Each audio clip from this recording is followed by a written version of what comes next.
Good day everyone, I'm Marcos Kyle M. Regodon from BSc 3-3 and I'm here to discuss the title RA 10121 or the Disaster Risk Reduction and Management Act of 2010. So let's proceed to our objectives. Number 1 is to understand the key provisions of RA 10121. Number 2 is to analyze the 4 thematic areas of disaster risk reduction and management. Number 3 is to examine the roles and responsibilities of different stakeholders. Number 4 is to evaluate the advantages of RA 10121 implementation. Number 5 is to promote awareness and compliance with RA 10121. Number 6 is to provide recommendations for improving the RRM practices. So let's start our introductions. The Philippines is one of the most disaster-prone countries in the world because it sits on the Pacific Ring of Fire and in a typhoon zone. As a result, it regularly faces natural disasters like earthquakes, typhoons, volcanic eruptions, and many more like floods.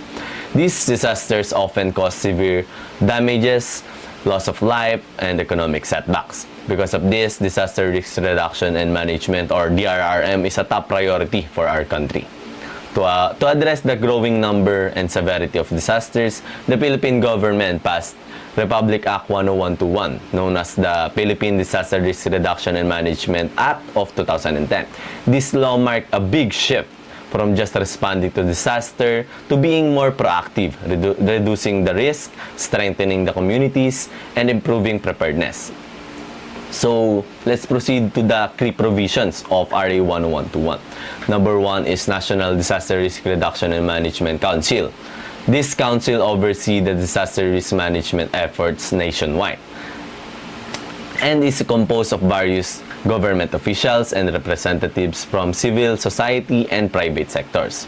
And the RRMC is the highest policy-making body on matters related to disasters of our country.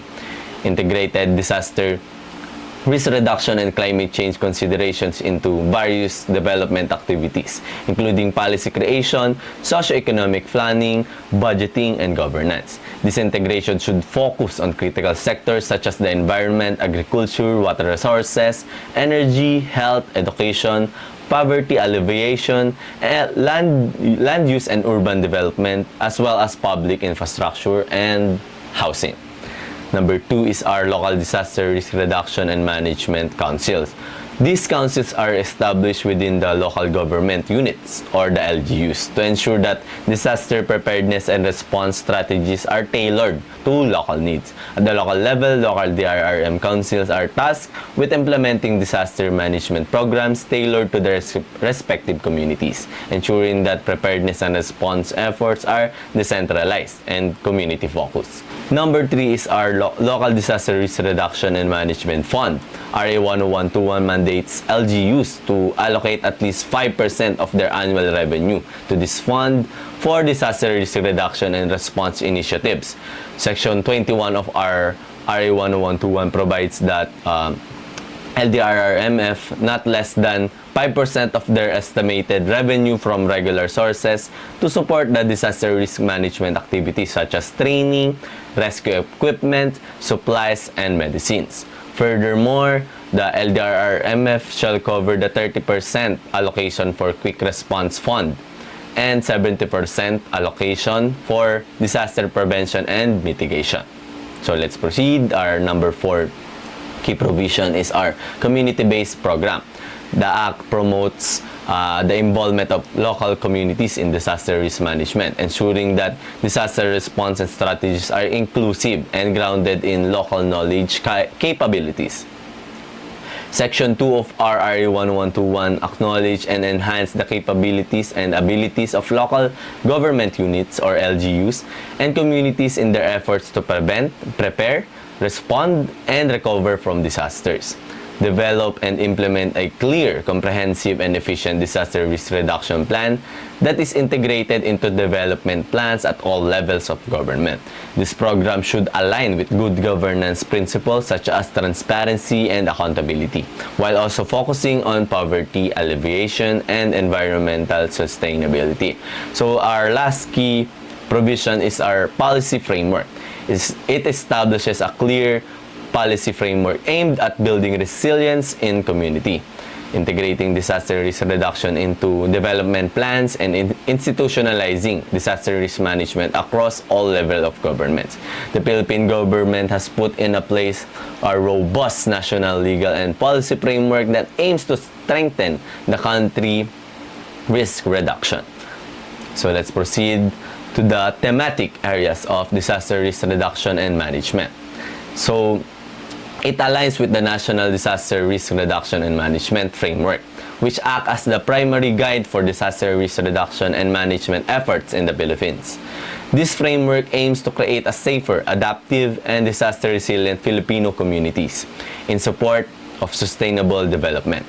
It represents a shift from reactive approach to proactive one, promoting greater awareness and understanding of disaster risk reduction among both men and women.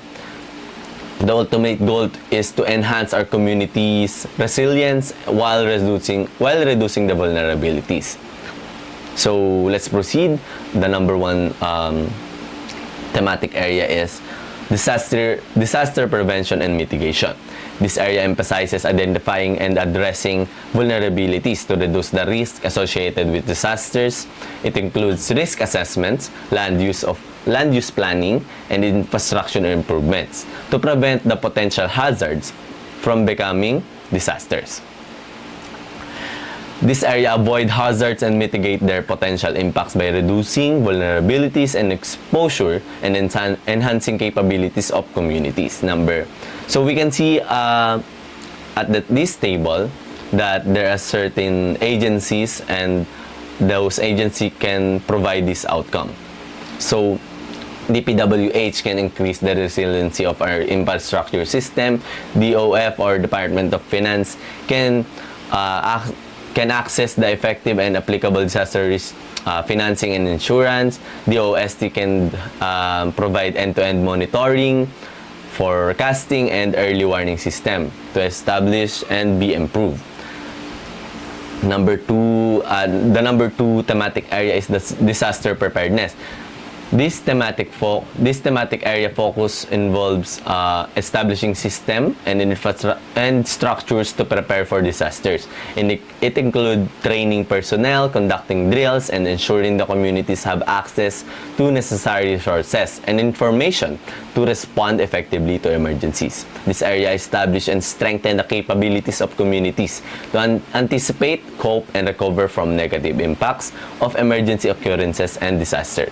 So the PIA, or the Philippine Information Agency, can increase level of awareness to and enhance capacity of the community to threats and impacts of all hazards.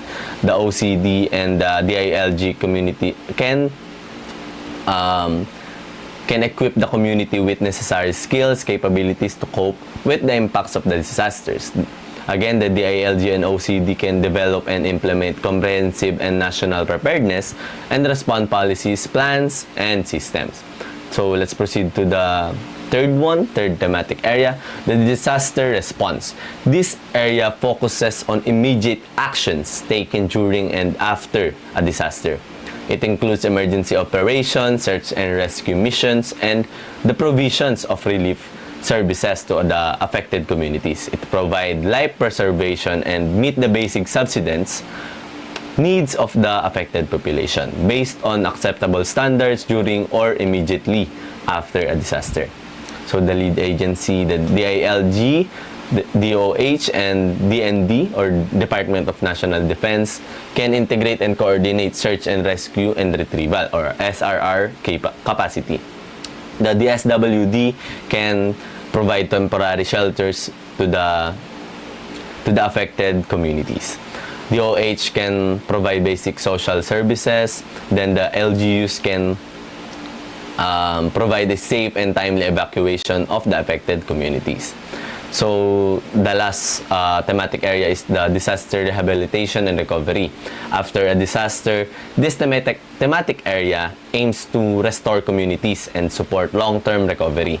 It includes rebuilding infrastructure, restoring livelihoods, and implementing programs to improve resilience against future disasters.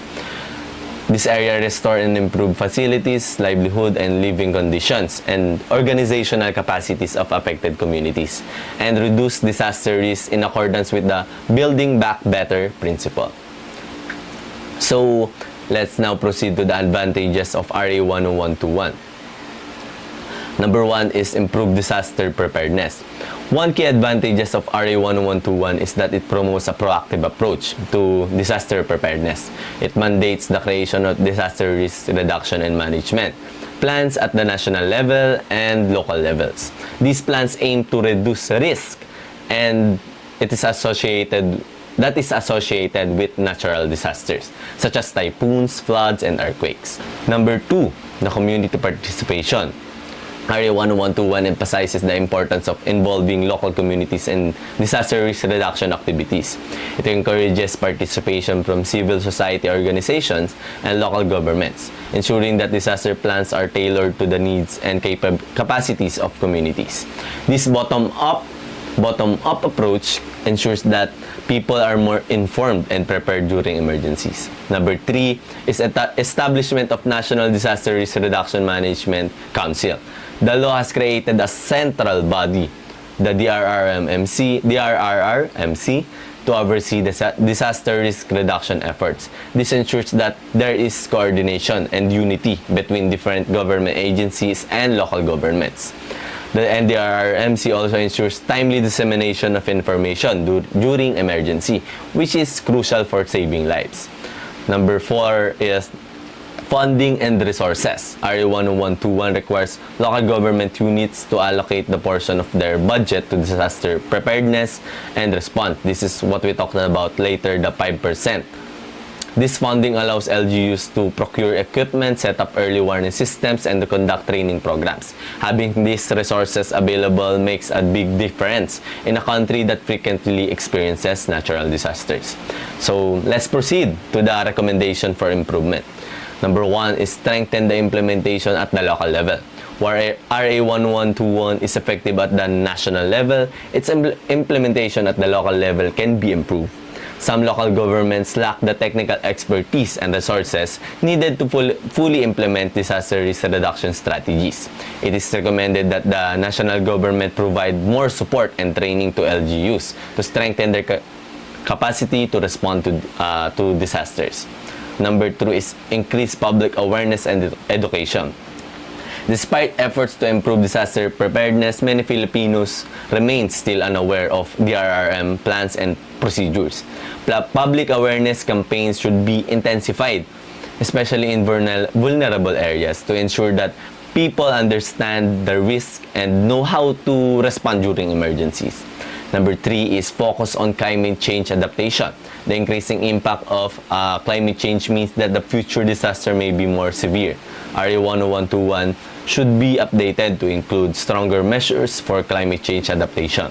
This could involve integrating climate change resilience into the DRRM plans and investing more in green infrastructure to reduce the impact of climate-related disasters. So that's all for today, and I hope you have a good day. I hope you learned something from this discussion. And thank you, classmates. Thank you, Miss A. And this is the end of my report. Thank you for watching. Thank you for listening. And that's all. Thank you very much.